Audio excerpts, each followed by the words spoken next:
ಮಾಡಬೇಕಾದ ನೀನು ಜೀವದಾಸೆಯಿಂದ ಜೀವಗಳ್ಳನಾಗಿ ವೈಶಂಪಾಯನ ಸರೋವರದಲ್ಲಿ ಜಲಚರ ಪ್ರಾಣಿಗಳಂತೆ ಅಡಗಿಕೊಂಡವ ನೀನು. ಅದರಲ್ಲೂ ನಮ್ಮದು ದೊಡ್ಡ ಸ್ಥಿತಿಯೇ ಯಾವುದು? ನಿನಗೋಗಿ ನಾನು ಕೂತ್ಕೊಂಡಷ್ಟೊತ್ತು ಕೂತ್ಕೊಳ್ಳಿಕ್ಕೆ ಆಗ್ತದ? ನನಗೆ ಕೂತ್ಕೊಳ್ಬೇಕಾದ ಅನಿವಾರ್ಯ ಇಲ್ಲ. ನೀನು ಯಾವುದಾದ್ರೂ ಲೋಕೋದ್ಧಾರದ ಕಾರ್ಯ ಮಾಡುದಾದ್ರೆ ಆಗ ಹೋಗಿ ಕುಳಿತುಕೊಂಡ್ರೆ ಆದರ್ಶ ಕೌರವ ಮಾಡಿದ್ದಾನೆ, ನಮ್ಮಿಂದ ಆಗುವುದಿಲ್ಲ ಅಂತ ನಾವು ನಿನ್ನನ್ನು ಶ್ಲಾಘಿಸಬಹುದಿತ್ತು. ಅನಿವಾರ್ಯ ಒಂದು ಕಾರಣ ಅಲ್ಲದೆ ಇದ್ರೆ ರಣಕ್ಷೇತ್ರದಲ್ಲಿ ನಾವೀರ್ವರು ಹೋರಾಟಕ್ಕೆ ಮುಂದೆ ಬರ್ತವೇ ಇರಲಿಲ್ಲ. ಹೌದಪ್ಪ, ಆದ್ರೂ ಒಂದು ಅವಧಿ ಕೊಟ್ಟವ ನೀನು. ಕುರುಕ್ಷೇತ್ರ ಸಮರಾಂಗಣ 18 ಸೇನಾಬಲವನ್ನು 18 ದಿವಸದಲ್ಲಿ ನಡೆದು ಹೋಗಲಿ ಎನ್ನುವ ಹಾಗೆ 17ನೇ ದಿವಸ ಯುದ್ಧ ಮುಗಿದು ತನ್ನವರನ್ನು ಕಳೆದುಕೊಂಡ ಮೇಲೆ 18 ದಿವಸ ಒಂದು ತಪ್ಪಿಸಿಕೊಳ್ಳಕ್ಕಾಗಿ ಮಧ್ಯಾಹ್ನದ ಹೊತ್ತಿನಲ್ಲಿ ಕುರುಕ್ಷೇತ್ರವನ್ನು ಬಿಟ್ಟು ಓಡುವ ಪ್ರಯತ್ನ ಮಾಡಿದೆ. ಯಾರಿಗೂ ಅರಿವಿಲ್ಲದಿದ್ದ ಹಾಗೆ ವೈಶಂಪಾಯನ ಸರೋವರಕ್ಕೆ ಮುಳುಗುವುದಕ್ಕಾಗಿ ಹೋದವ ನೀನು. ನಿನ್ನ ಜೀವದ ಮೇಲೆ ಆಸೆ ಇಟ್ಟುಕೊಂಡು. ಜೀವದ ಮೇಲೆ ಆಸೆ ಯಾಕೆ ಕೇಳು? ಯಾಕೆ? ನನ್ನ ಜೀವವೇ ಇಲ್ಲದೆ ಇದ್ರೆ ನಾಳೆ ಈ ಹಸ್ತಿನಾವತಿಯನ್ನು ಆಳ್ಲಿಕ್ಕೆ ಆಗ್ತದ? ನಾಳೆ ಈ ಹೋರಾಟದಲ್ಲಿ ಗೆದ್ದು ಹಸ್ತಿನಾವತಿಯನ್ನು ಆಳ್ಬೇಕು ಅಂತಾದ್ರೆ ಬರೇ ಬಲ ಒಂದು ಸಾಕಾಗುದಿಲ್ಲ. ನಮಗೆ ಯೋಚನೆಗೆ ಬರುವಾಗ ಸ್ವಲ್ಪ ತಡ ಆಯ್ತು. ಹೊತ್ತಾದ್ಮೇಲೆ ನಾವು ಮತ್ತೆ ತಡ ಮಾಡ್ಲೇ ಇಲ್ಲ. ನಿನಗೆ ನೋಡಿ ಸ್ವಲ್ಪ ಯೋಚನಾ ಮಗ್ನಾಗಬೇಕು ಅಂತ ಏಕಾಂತ ಸ್ಥಳ ಹುಡುಕಿ. ನಿನಗೆ ಅಧಿಕಾರ ಬೇಕು ಅಂತಾದ್ರೆ ಸ್ವಾಭಿಮಾನ ಬಿಟ್ಟು ಹೋಗುವುದಲ್ಲ, ಓಡುವುದಲ್ಲ, ಒಂದು ಕೆಲಸ ಮಾಡಬೇಕಿತ್ತು.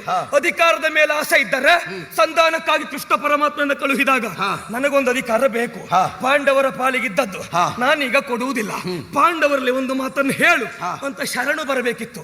ಪೀಠದಲ್ಲಿ ಕುಳಿತುಕೋ ಎನ್ನುವ ಹಾಗೆ ನನ್ನನ್ನ ಔದಾರ್ಯ ಭಿಕ್ಷೆಯಿಂದ ಬಿಡಬಹುದಿತ್ತು. ಹಾಗಾಗಿ ಇನ್ನೊಬ್ಬರ ಔದಾರ್ಯದ ಭಿಕ್ಷೆ ಈ ಕೌರವೇಶ್ವರನಿಗೆ ಬೇಡ. ಮತ್ತೊಬ್ಬರು ಪೀಠವನ್ನು ಕೊಟ್ಟು ಪೀಠವನ್ನು ಏರಿ ಕುಳಿತವನು ಈ ಕೌರವೇಶ್ವರನಲ್ಲ, ಸ್ವಯಂಮೇವ ಮೃಗೇಂದ್ರತ. ಗೊತ್ತುಂಟು, ನಾನೇ ಪೀಠವನ್ನು ಏರಿದ್ದು, ನೀ ಮುತ್ತಿನ ಕಿರೀಟವನ್ನು ತಲೆಯ ಮೇಲೆ ಇಟ್ಟವರಿಲ್ಲ, ಮಂತ್ರಾಕ್ಷತೆ ಹಾಕಿದವರಿಲ್ಲ, ಜೊತೆಗೆ ಪೀಠವನ್ನು ಏರುವುದಕ್ಕೆ ಮಂತ್ರವನ್ನು ಹೇಳಿದವರಿಲ್ಲ. ಎಲ್ಲವೂ ನನ್ನಿಂದಲೇ ಆಗಬೇಕು. ಹೌದು, ನಾನೇ ಎಲ್ಲ, ನನ್ನಿಂದ ಎಲ್ಲ ಎನ್ನುವ ಉದ್ದೇಶದಿಂದ ಪೀಠವನ್ನು ಏರಿದ್ದೇನೆ. ಒಂದು ನೆನಪಿಟ್ಟು, ಪಾಂಡವರ ಔದಾರ್ಯದ ಭಿಕ್ಷೆ ಕೌರವನಿಗೆ ಬೇಡ. ನೀನೇ ಎಲ್ಲ ನಿನ್ನಿಂದಲೇ ಎಲ್ಲ ಅಲ್ಲ, ನೀನೇ ಎಲ್ಲ ನಿನ್ನಿಂದಲೇ ಅಲ್ಲ. ಅದು ಯಾವಾಗ ಗೊತ್ತುಂಟ? ನಾವಲ್ಲಿ ಇಲ್ಲದೆ ಇದ್ದಾಗ ನಾವು ಬಂದ ಮರುಕ್ಷಣದಲ್ಲಿ ಏನು ಮಾಡಿದೆ? ಶತಶೃಂಗ ಪರ್ವತದಲ್ಲಿದ್ದಂತ ನಮ್ಮನ್ನು ಋಷಿ ಮುನಿಗಳು ಕರೆತಂದರು. ಹಸ್ತಿನಾವತಿಗೆ ತಂದ ಬಳಿಕ ಭೀಷ್ಮಾಚಾರ್ಯರು ನಮ್ಮನ್ನ ಮಾನಿಸಿದರು, ಇರುವುದಕ್ಕೊಂದು ಅವಕಾಶ ಮಾಡಿಕೊಟ್ಟರು. ಆಗಲೇ ನಿನ್ನ ಹೊಟ್ಟೆಯ ಕಿಚ್ಚಿನಲ್ಲಿ ಬೆಂಕಿ ಎನ್ನುವುದು ದಗದಗನೆ ಉರಿಯುವುದಕ್ಕೆ ಪ್ರಾರಂಭವಾಯಿತು. ಈ ಶಬ್ದ ಒಳ್ಳೆಯದಲ್ಲ. ಯಾಕೆ? ಹೊಟ್ಟೆ ಕಿಚ್ಚಿನ ಪಿಂಡಗಳು ನೀವು ಬಿಟ್ರೆ ಕೌರವರು ಹೊಟ್ಟೆ ಕಿಚ್ಚಿನ ಪಿಂಡ ಅಲ್ಲ.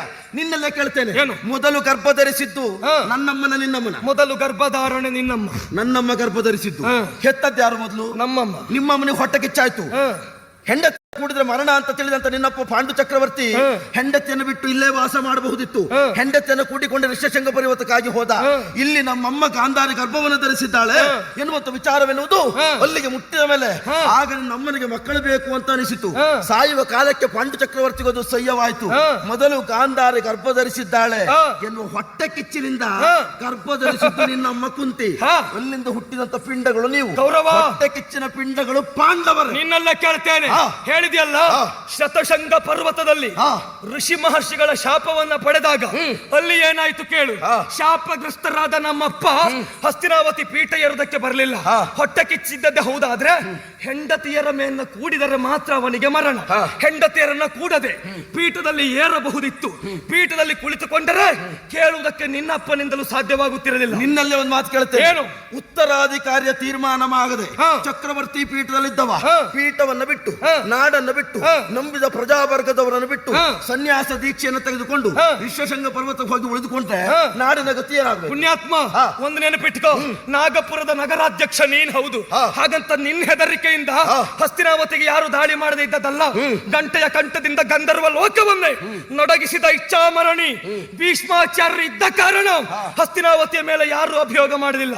ನಮ್ಮಪ್ಪ ಪಾಂಡು ಚಕ್ರವರ್ತಿಗಳಿಗೆ ಇದ್ದ ವಿಶ್ವಾಸ ಓದೆ, ನಾನು ಪೀಠ ಬಿಟ್ಟು ಕಾಂತಾರದಲ್ಲಿದ್ದರೆ ಹಸ್ತಿನಾವತಿಯ ಸರ್ವ ಸಂರಕ್ಷಣೆ ಆಚಾರ್ಯ ಭೀಷ್ಮರಿಂದ ಆಗುತ್ತದೆ ಎನ್ನುವ ಕಾರಣಕ್ಕಾಗಿ ಅವರು ಬರಲಿಲ್ಲ. ಮತ್ತೆ ಹೇಳಿದೆಲ್ಲ, ಹೊಟ್ಟೆ ಕಿಚ್ಚಿನ ಪಿಂಡ ಏನೋ ಹಾಗೆ ನಮ್ಮಮ್ಮ ಹಡದದ್ದು ಸತ್ಯ, ನಿನ್ನಮ್ಮ ಹಡದದ್ದ ಮತ್ತೆ ಹಡದಲ್ಲ ನಾವು ಹುಟ್ಕೊಂಡದ್ದು. ಹೇಗೆ ನಾವೆಲ್ಲ ದೇವತೆಗಳ ಹಾಗೆ. ಆಯ್ತು, ನಾವೆಲ್ಲ ಈಗ ಬ್ರಹ್ಮ ವಿಷ್ಣು ಮಹೇಶ್ವರನನ್ನ ಆದಿಮಾಯ ಹಡ್ದದ್ದಲ್ಲ ಸೃಷ್ಟಿ ಮಾಡಿದ್ದು ಸೃಷ್ಟಿ ಮಾಡಿದ್ದು ನಿಮ್ಮ ನಾವು ಮಂಜಾತಿ ಸೃಷ್ಟಿಯಲ್ಲಿ ಸೃಷ್ಟಿ ಆದ. ಅದು ನೀ ಹೇಳ್ಕೊಡು ತಿರುಗು. ಹೊಟ್ಟೆ ಕಿಚ್ಚು ನಿನ್ನಮ್ಮನಿಂದ ಪ್ರಾರಂಭವಾಯಿತು. ಯಾಕೆ? ಮೊದಲು ಗರ್ಭ ಧರಿಸಿದವಳು ನಾನು, ಆಮೇಲೆ ಗರ್ಭ ಧರಿಸಿದ ಕುಂತಿ ಮಕ್ಕಳನ್ನ ಹಡೆದಳು. ಹಾಗಾಗಿ ಈ ಗರ್ಭ ನನಗೆ ಬೇಡ, ಈ ಗರ್ಭ ಬೇಡ ಅಂತ ಅದನ್ನ ಹೊಟ್ಟೆ ಕಿಚ್ಚಿನಿಂದ ಬಡಿದುಕೊಂಡಾಗ ಬಸಿರು 101 ಹೋಳಾಯ್ತು. ಪುಣ್ಯಾತ್ಮ, ಹೊಟ್ಟೆ ಕಿಚ್ಚಿನಿಂದಲೇ ನಿಮ್ಮನ್ನು ಹೊರಗಾಕಿದ್ದು. ಒಳಗಿರುವಾಗ್ಲೇ ಅಷ್ಟು ಹೊಟ್ಟೆ ಕಿಚ್ಚಿದ್ರಿಂದ ಅಮ್ಮ ಬಡ್ಕೊಂಡ್ಲು.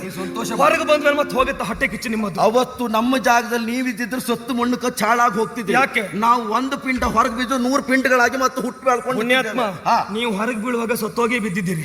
ಅದನ್ನ ವ್ಯಾಸರು ಘೃತಪಾಂಡದಲ್ಲಿ ಇಡುವುದಕ್ಕೆ ಹೇಳಿ ಅವರು ಅನುಗ್ರಹ ಮಾಡಿ ನೀವು ಜೀವ ತಾಳದ್ದು. ಮೃತ್ಯುವನ್ನ ಜಯಿಸಿದ ಮೃತ್ಯುಂಜಯ. ನಿಮ್ಗೆ ಜೀವ ಬರಲಿಲ್ಲ, ಮೃತ್ಯು ಜಯಿಸಿದ ಈಗ ನಾನೀಗ ನಾನೀಗ ಯುದ್ಧಕ್ಕೆ ಬಂದವನಿದ್ದೇನೆ.